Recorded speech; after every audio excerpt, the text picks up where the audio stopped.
We are taking a live look this evening outside across our Carbondale camera. Lots of those dark skies showing up out there, and that's because more showers and thunderstorms are starting to approach the region. But at least those temperatures kind of cooperating out there for a lot of us. We're sitting at 57 in Marion, 59 in Carbondale, lower 60s just further to our south. We also are seeing fairly calm winds out there, maybe at around 10 miles per hour, a little bit further towards the south. Northerly winds at around 17 miles per hour across Cape Girardeau. So overall, not a bad evening out there, but you are going to have to dodge a couple of those showers as we head later on into the evening. Temperatures, though, again, going to be trending into the mid 50s, but those temperatures really not our main focus. We are going to see that heavy rain start to ramp up as we head into the evening and into the overnight hours tonight. The worst of that heavy rain is going to start to impact our region Friday and Saturday, and we are going to see some fairly major flooding impacts across most of the region, especially Friday night into Saturday morning and through most of the day on Saturday.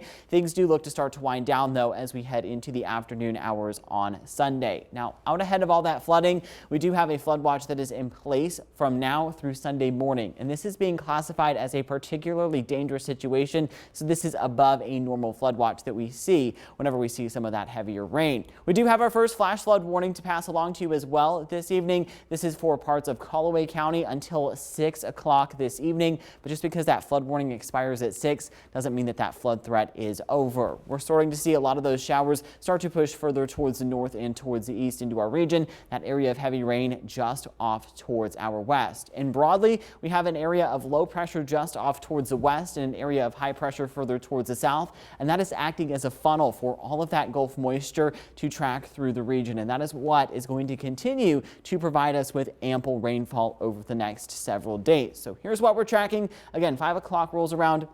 An area of heavier rain now just into parts of southeastern Missouri. We may start to get into a little bit of a lull as we head into the overnight hours tonight, but then tomorrow we are going to wake up likely with some scattered showers a little bit further towards our south, and those are going to become fairly widespread as we go throughout the afternoon hours tomorrow. Now, in addition to that flooding threat tomorrow, we do once again have the chance of strong to severe storms tomorrow afternoon, especially with these individual storms that develop out ahead of a main line that is going to come through later on tomorrow during the evening. It's not going to be as impactful as what we saw last night, but again, a couple of those stronger storms could be possible across most of the region, but I'm way more concerned with that flooding potential as we head into the overnight hours Friday, headed into Saturday, and then that widespread rain continues to stick around all day on Saturday. So go ahead and plan for a washout tomorrow and for Saturday as well. But these showers and thunderstorms likely going to be coming to an end early Sunday morning in the pre-dawn hours. But when all is said and done, we could be talking about some places, especially further towards the south and towards the east,